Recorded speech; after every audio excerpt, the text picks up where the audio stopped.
करें, किस पे करुणा करें। यहां तक कि भगवान के अंदर जो पराक्रम है, शूरता है, वीरता है, उसका भी कोई उपयोग नहीं। वैकुंठ में किससे लड़ाई करें, कौन युद्ध करने वाला मिलेगा। यहां हमें लीला करें तो रावण जैसे मिले युद्ध करने वाले। तब भगवान के उन दिव्य गुणों को जीव जाने कि भगवान कैसे, तभी भगवान के चरणों में अनुराग हो। जाने बिनु न होई परतीति, बिनु परतीति हो ही नहीं प्रीति, प्रीति बिना नहीं भगति दृढ़ाई, जिम खगेश जल के चिकनाई। पूज्य महाराज श्री हमारे दिगंबर अखाड़ा कह रहे थे, कथा सुनेंगे तभी हम भगवान को जानेंगे और पहचानेंगे। कथा शंकर जी ने सुना और सती ने नहीं सुना, परिणाम क्या, बोले भगवान सामने से जा रहे हैं, नहीं पहचान सके। इसलिए भगवान के गुणों को जानकर हम तभी भगवान के प्रति अनुरक्त होंगे। और इसीलिए भगवान अवतार लेकर के विविध लीला करते हैं कि जिससे भगवान के गुणों का प्रकाश हो। भगवान जब आते हैं धरा मंडल पर लीला करते हैं तो भगवान के इन गुणों का प्रकाश होता है। किसी पर दया करते हैं, किसी पर करुणा करते हैं, किसी अपराधी को क्षमा करते हैं, दुष्टों को दंड देते हैं। तब भगवान के उन दिव्य गुणों का जब प्रकाश होता है तो भक्ति से देख कर, सुन करके, गा करके भगवान को समझते। केवल भगवान को जानना ही तो है। भगवान को जान लें और भगवान के अलावा हमारा कोई अपना नहीं। और उन भगवान के हम सनातन हैं। सनातन काल से यह जीव भगवान का ही है। संसार में तो हम एक दूसरे को बनते हैं, संसार में आते हैं तो एक दूसरे के बनते हैं। पैदा हुए बोले तब इनके बेटा बन गए, पहले नहीं थे। जब पैदा हुए तो बेटा हो गए, और जब तक हम पैदा नहीं हुए तब तक वो बाप नहीं बने, वो बाप बन गए। तो यहां सब बनते हैं और जो बनता है वो बिगड़ता है। संसार में एक दूसरे के संबंध हम इनके हो गए, ये हमारे हो गए, और कभी कभी तो यही सब बिगड़ जाता महाराज। मत नहीं मिला, मन की एकता नहीं हुई, तो इसी संसार में लोग कहते अब न हम तुम्हारे न तुम हमारे। लेकिन भगवान कहते हैं तुम कहीं भी चले जाओ, हमें भूल भी जाओ, मुझसे कोई मतलब न रखो, फिर भी तुम मेरे हो। ये भगवान कहते हैं। सोचो, कितना भी तुम अपराध करोगे, कहीं भी जाओगे कहां? ये जीव जाएगा कहां आखिर? प्रश्न तो ये कभी कभी मुझे लगता है। लोग कहते हैं महाराज इतना पाप किया, ये नरक वो नरक, यहां गए वहां गए, ये होगा, क्या दुर्गति होगी? बोले कुछ भी दुर्गति होगी, अंत में जाना तो भगवान ही के पास, जाएंगे कहां? गति क्या है? जीव जाएगा कहां? सर्वत्र भगवान की ही सत्ता है, उन्हीं का संकल्प है, उन्हीं की लीला है, उससे बाहर हम जा कहां सकते हैं? इसीलिए भगवान ने गीता में कहा, अर्जुन ममैवांसो जीवलोके जीवभूत सनातनः, ममैवांसो जीवलोके जीवभूत सनातनः। ये जीव सनातन मेरा अंश है, आज का नहीं है। सनातन का मतलब, बोले भगवान भी सनातन है, हम आप भी सनातन हैं, और हमारे और भगवान के बीच का जो संबंध है वो भी सनातन है, ये कभी समाप्त होने वाला नहीं। इसीलिए भगवान ने वहां पर सनातन शब्द का प्रयोग किया। ममैवांसो जीवलोके जीवभूत सनातनः। तो इस संबंध को हम जाने, इसका अनुभव करें। हम भगवान के हैं, और संसार में तो केवल हमें व्यवहार निभाना है। ये संसार व्यवहारिक है, पारमार्थिक नहीं है। परमार्थ तो यही है, परम सत्य तो यही है कि भगवान ही हमारे हैं। इस बात को समझना और इसे समझकर भगवान के चिंतन में, ध्यान में अपने मन को लगाए रखना, यही कथा सुनने, भजन करने सबका फल है। और भजन भक्ति का मतलब ये नहीं कि केवल फॉर्मेलिटी में हम इतनी माला जप डालें, इतना ये कर डालें, इतने बजे से इतने बजे तक ये कर लें, और उसके बाद पूरी लिस्ट तैयार हो गई, सारी सूची के अनुसार सारा काम हमने कर लिया, बस हो गया। नहीं, ये सब करते हुए यथार्थ में अपने मन को, चित्त को भगवान में लगा लें और ये बात समझ लें, यही सब कुछ करने का फल है। इसीलिए भगवान की कथा श्रवण की जाती है, विविध विषयों को सुना जाता है, समझा जाता है। भगवान श्री राम की मंगलमयी पावन कथा हम सभी लोग श्रवण कर रहे हैं। कल के प्रसंग में आप सभी लोगों ने श्रवण किया कि भगवान ने, थोड़ा इसकी कम करो झनक, भगवान श्री राम ने परशुराम जी को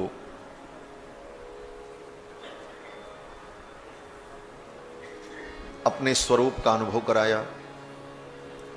भगवान ने धनुष पर प्रत्यंचा चढ़ा दी। परशुराम जी जान गए कि ये तो साक्षात ईश्वर हैं और परशुराम जी महाराज भगवान की परिक्रमा करके भगवान को आशीर्वाद देकर के परशुराम जी विदा हो। हमारे पूज्य महाराज श्री कहा करते थे कि भक्तों में भी कभी कभी बड़ा मनोविनोद होता है।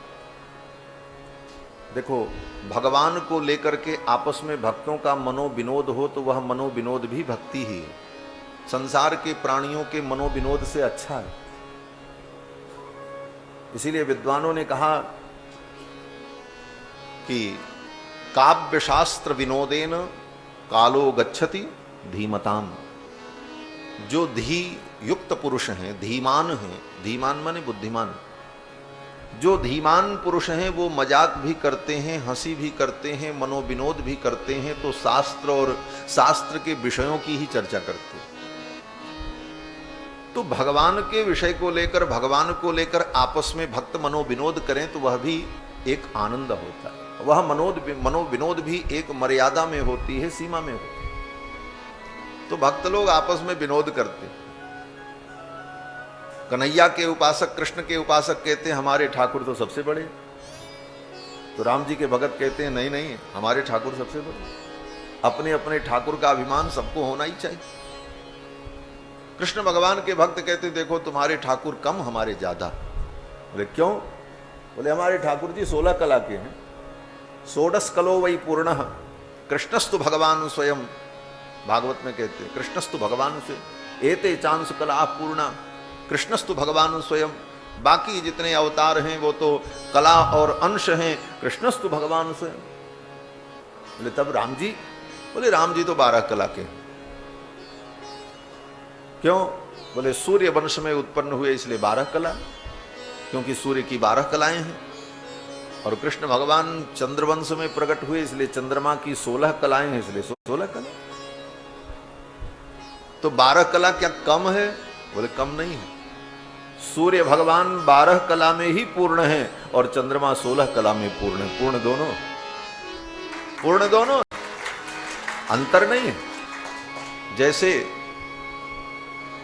10 किलो आटा लेकर 10 किलो आटा की आप चाहे 12 रोटी बनाओ चाहे 16 रोटी बनाओ, आटा तो 10 किलो ही रहेगा, वो न घटेगा न बढ़ेगा। उसी प्रकार भगवान तो वही है, चाहे 12 कला कहो चाहे 16 कला कहो, भगवान तो वही। भगवान दो होते ही नहीं। हाँ, दुनिया में सब कुछ दो हो सकता है लेकिन भगवान तो एक है। जीव अनेक एक श्रीकंता, भगवान तो एक है। भगवान दो हो नहीं सकते, रूप उनके बहुत हो जाए, भगवान तो एक है। अब चाहे वो कृष्ण रूप में हो चाहे राम रूप में हो, भक्त भगवान के किसी भी रूप में भेद नहीं मानता। हमारे पूज्य महाराज श्री कहते थे कि वैकुंठ में विराजमान भगवान जो अष्टभुज हैं, वैकुंठ में भगवान जो विराजमान हैं उनकी 8 भुजाओं का वर्णन है। अष्टभुज, उनको भूमा पुरुष कहा जाता है। तो अष्टभुज वैकुंठनाथ जो भूमा पुरुष हैं वो भी भगवान, हमारे ही भगवान। वही भगवान क्षीर सागर में कैंप करते हैं। कैंप कार्यालय है क्षीर सागर। क्यों? बोले देवता लोग वहां आकर के मिल लें, क्योंकि वहां तो जा नहीं सकते देवता लोग, वहां तो देवताओं की गति ही नहीं भूमा पुरुष के पास। तो भगवान ही आकर क्षीर सागर में एक रूप में विराजमान रहते हैं। वहां आकर के देवता लोग मिलते हैं, स्तुति करते हैं, अपना दुख सुख सुनाते हैं। तो क्षीर सागर में विराजमान जो भगवान है वो चतुर्भुज हैं, उनकी 4 भुजाएं हैं। वो भी भगवान हमारे ही। वही भगवान, वही ठाकुर भक्तों पर करुणा करके जब राम और कृष्ण और नरसिंह के रूप में प्रकट होते हैं तब उनकी दो भुजाएं रहती हैं, वो भी भगवान हमारे भगवान। वही ठाकुर जी जब जगन्नाथपुरी में विराजमान होते हैं तो उनकी आधी भुजाएं हो जाती हैं और कम हो जाती हैं, 8 से 4, 4 से 2, 2 से आधी। और फिर वही भगवान जब शालिग्राम बन जाते हैं तो भुजा भी गायब हो जाती, गोल मटोल हो जाती, लेकिन वही भगवान है। भगवान में कोई भेद नहीं। भगवान के किसी भी स्वरूप में भेद बुद्धि अगर व्यक्ति रखे तो उसकी भक्ति में भेद है। भगवान के सभी स्वरूप दिव्य और नित्य हैं और मंगलमय। तो भक्तों ने कहा भाई हमारे भगवान में 16 कला, राम जी में तो 12 ही कला है। तो कहते हैं चलो भाई हम 16 कला पूरी कर देते हैं राम जी की। बोले कैसे पूरी कर देते हैं?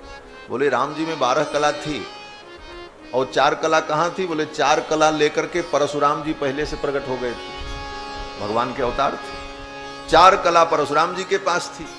तो जब परशुराम जी और राम जी मिले तो परशुराम जी के अंदर जो 4 कला थी वो भी राम जी के अंदर आ गई और 16 कला पूरी हो गई। देत चाप आपो ही चले गयौ, परशुराम मन विस्मय, परशुराम मन विस्मय भयौ। हमारे राम जी भी 16 ठाकुर जी सब, ये सब मनोविनोद है। इसी बहाने ठाकुर जी के गुणों का चिंतन हो। इसमें कहीं किसी भी प्रकार की दुर्भावना नहीं, अपितु भगवत भाव को दृढ़ करने के लिए भक्तों का ये सब मनोविनोद है, आनंद है भक्तों का। भगवान ने परशुराम जी पर कृपा की, भगवान अयोध्या पधारे, परमानंद हुआ। जब से राम जी अयोध्या पधारे अयोध्या का वैभव चतुर्गुणित तो हो गया। जब ते राम ब्याहि घर आए, नित नव मंगल मोद बधाए। रामायण पढ़ना, जब राम जी अयोध्या में आए उस समय भी अयोध्या के उत्कर्ष का वर्णन गोस्वामी जी ने किया। जब ते राम ब्याहि घर आए तो ये ब्याह का प्रसंग, लेकिन जन्म के समय जा दिन ते हरि गर्भ ही आए, सकल लोक सुख संपत्ति। भगवान अयोध्या में आए मां कौशल्या के गर्भ में तो सर्वत्र आनंद, अयोध्या का दिव्य उत्कर्ष। और फिर जब भगवान विवाह करके आए तो फिर एक बार अयोध्या के दिव्य उत्कर्ष का वर्णन किया। दोनों वर्णन पढ़ लेना। राम जी जब प्रकट हुए उस समय अयोध्या का उत्कर्ष बहुत अच्छा, लेकिन विवाह करके जब जानकी जी को लेकर के आए तब अयोध्या का उत्कर्ष। वो सब चौपाइयां आप पढ़ना, हम एक एक की व्याख्या नहीं करें। श्री जानकी जी के आने पर अयोध्या का वैभव और भी अद्भुत हो गया। क्यों? बोले जानकी जी साक्षात महालक्ष्मी। श्री पराशर महर्षि विष्णु पुराण में कहते हैं कि राघवत्वे भवत सीता रुक्मिणी कृष्ण जन्मनि। भगवान नारायण जब राघव बनते हैं तो सीता जी के रूप में लक्ष्मी जी आती है, रुक्मिणी कृष्ण जन्मनि।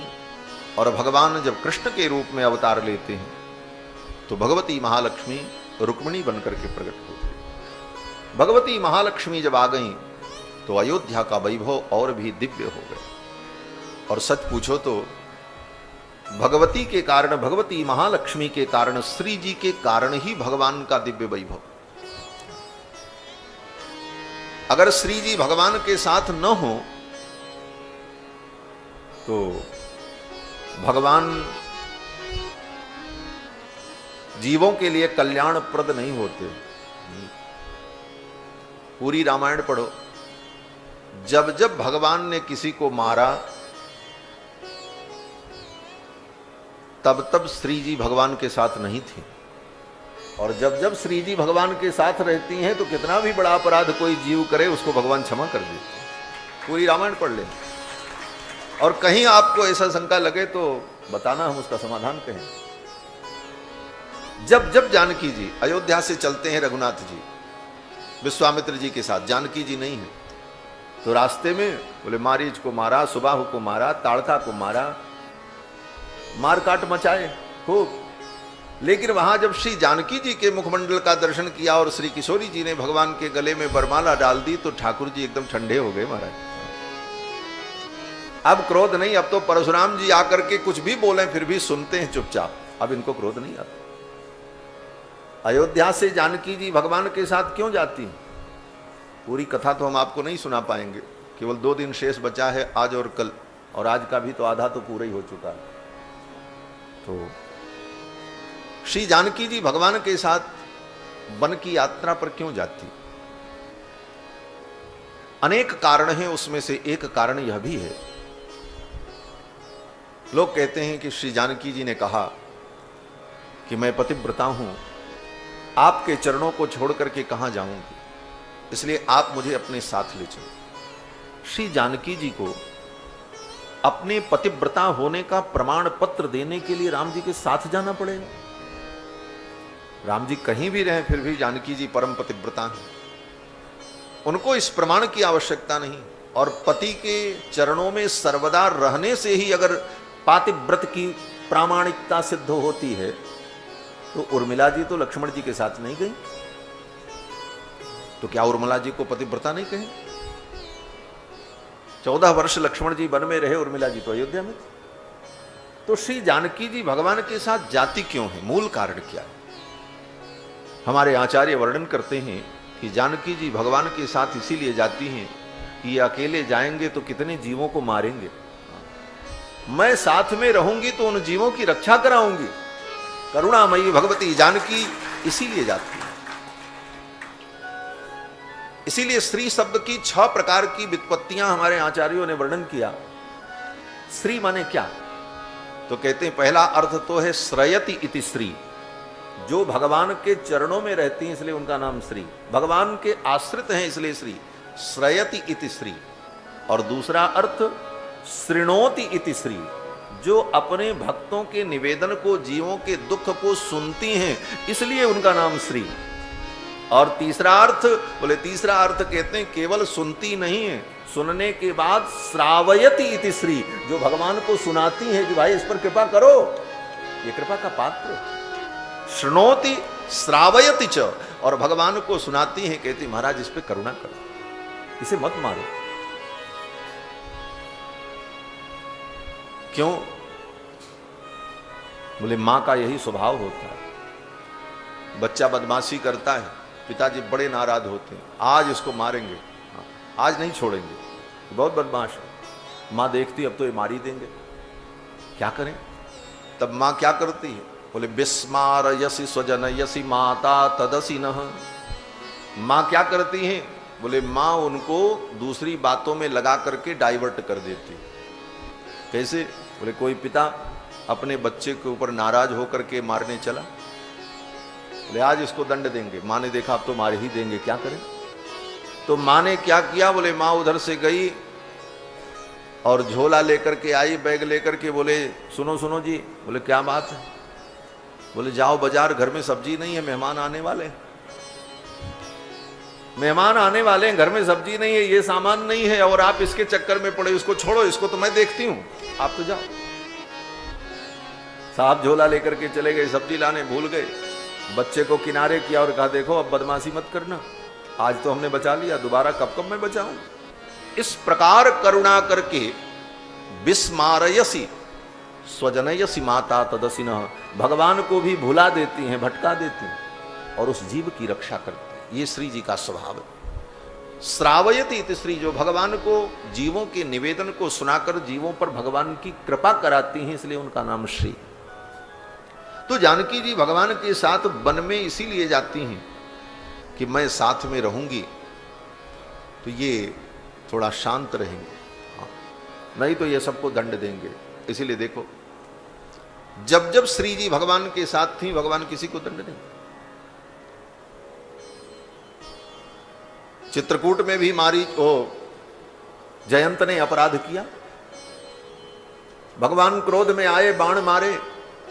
पहले तो जानकी जी ने भगवान को ही पकड़ लिया, जयंत आया, अपराध किया, भगवान जयंत को दंड देने चले तो जानकी जी ने भगवान के हाथ को पकड़ लिया और कहा प्रभु उसको दंड आप बाद में देना, इसने जो चोंच मारा है इसके कारण मुझे जो पीड़ा हो रही है, पीड़ा कैसे शांत हो। भगवान ने कहा क्या करें, कोई औषधि लाऊं? तो जानकी जी ने कहा औषधि की जरूरत नहीं है, आपके कर कमल इतने शीतल हैं कि ये कर कमल ही रख दो और शीतलता मिल जाएगी। शीतल सुखद छाह जेहि कर की मेटत शाप ताप माया, गोस्वामी जी महाराज वर्णन करते। भगवान के कर कमल की वो शीतलता जो जन्म जन्मांतर के शाप ताप को मिटा दे। श्री जी ने कहा अपने इन कर कमलों को मेरे वक्ष पर रख दो, ये जो पीड़ा है ये शांत हो जाए।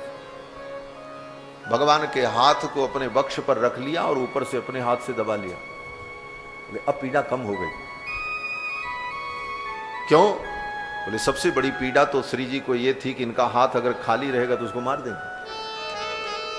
अंत में भगवान से रहा नहीं गया, बोले आज तो बड़ा धर्म संकट है, अगर मैं इस जयंत को दंड न दूं तो मेरा सिद्धांत बाधित हो जाएगा। इसने जानकी का अपराध किया।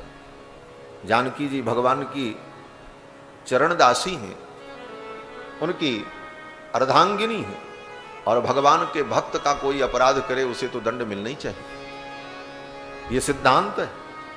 अंत में भगवान ने बहाना किया, मुझे खाज हो रही है, एक हाथ मेरा छोड़ दो। तो जानकी जी ने दाहिना हाथ पकड़ रखा, बायां हाथ धीरे से छोड़ दिया। बोले बाएं हाथ से अपनी खाज आप कहीं मिटा लो, शरीर में कहीं कुछ खुजली उजली हो रही। असली खुजली तो भगवान को हो रही थी कि इसको दंड देना है। जानकी जी ने सोचा दाहिने हाथ से ही तलवार इत्यादि कुछ चला सकते, बाएं हाथ से तो कोई शस्त्र चलता नहीं, या तो दोनों हाथ से शस्त्र चलता है अथवा दाहिने हाथ से, बाएं हाथ से तो कुछ कर नहीं, छोड़ दिया। और भगवान श्री रघुनंदन ने तृण का धनुष बना करके और तृण को लेकर ब्रह्मास्त्र का अनुसंधान करके छोड़ दिया। जानकी जी ने देखा अब क्या करें। जानकी जी ने अभी भी अपना प्रयास नहीं छोड़ा। जयंत जब सारी जगह से घूम करके आया, कथा पूरी मालूम, भगवान के चरणों में जयंत जब गिरा, पीछे से ब्रह्मास्त्र आ रहा है मारने के लिए, सामने ब्रह्मास्त्र को चलाने वाले बैठे, कहां जाएगा भागकर। ऐसी स्थिति में भी जानकी जी ने क्या किया, बोले उस जयंत को पकड़ा, उसके पंख फड़फड़ कर रहे थे, फड़फड़ा रहा था।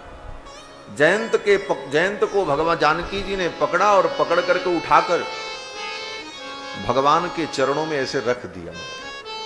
वेद व्यास जी वर्णन करते हैं कि पादयोस्तस्य योजयामास जानकी पाहि पाहीति भर्तारम उवाच दयया विभुम। अत्यंत दया से युक्त होकर भगवती जानकी ने भगवान के चरणों में जयंत को रख दिया और कहा महाराज इस पे रक्षा करो, इस पे कृपा करो। बोले हम कृपा उस पर करते हैं जो शरणागत होता है। बोले महाराज ये आपकी शरणागति कर रहा है।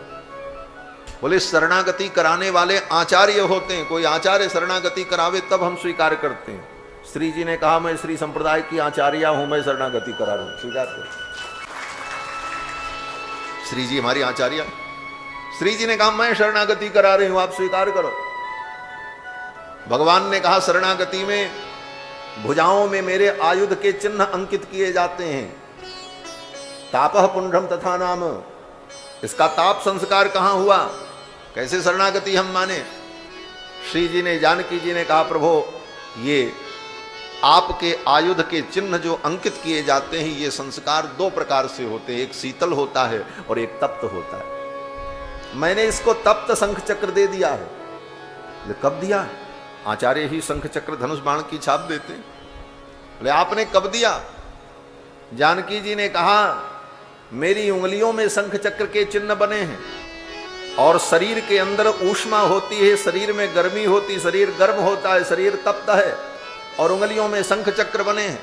और इसकी भुजाएं क्या हैं? बोले इसके पंख ही इसकी भुजाएं हैं। और इसको जब मैंने पकड़ा तो मेरी उंगलियों के शंख चक्र इसको छू गए हैं, ये चक्रांकित है, इसे स्वीकार करो।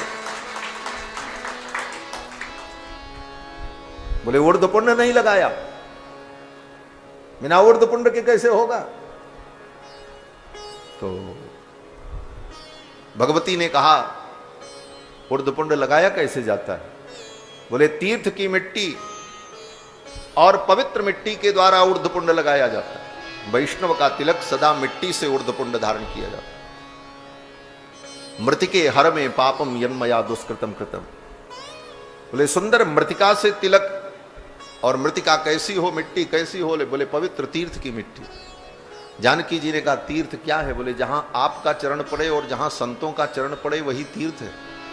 और ये चित्रकूट तीर्थ है। ये जयंत जब गिरा तो मुंह के बल गिरा और इसके माथे पर मिट्टी लग गई, यही तो तिलक है।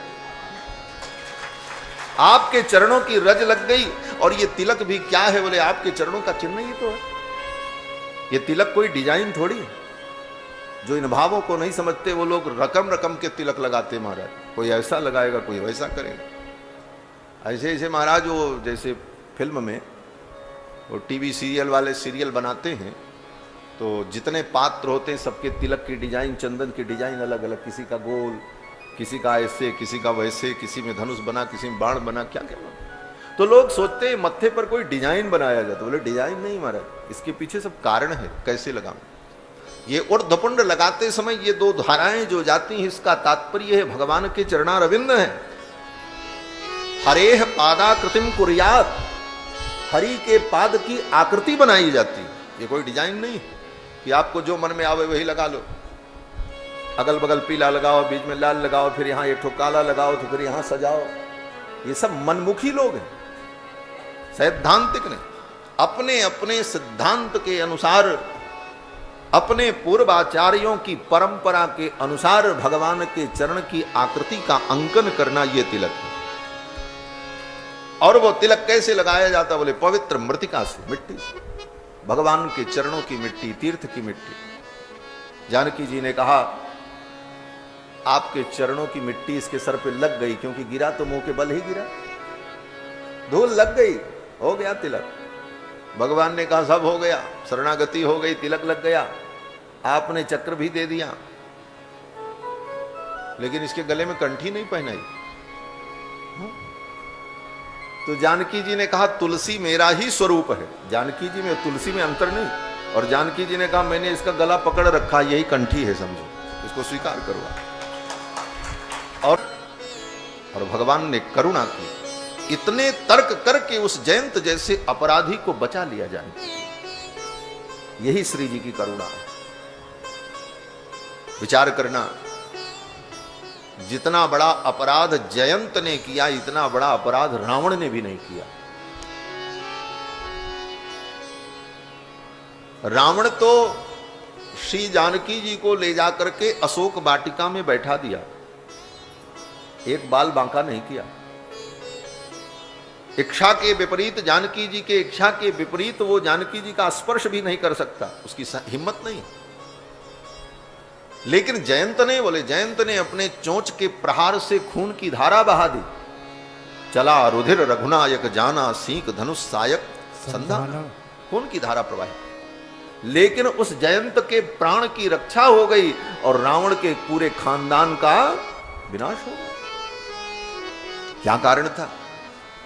बोले रावण ने जब ये अपराध किया तो जानकी जी भगवान के पास नहीं थी, जानकी जी को तो लेके चला गया। अगर जानकी जी भगवान के पास होती और रावण कोई अपराध करता तो शायद रावण भी बच जाता।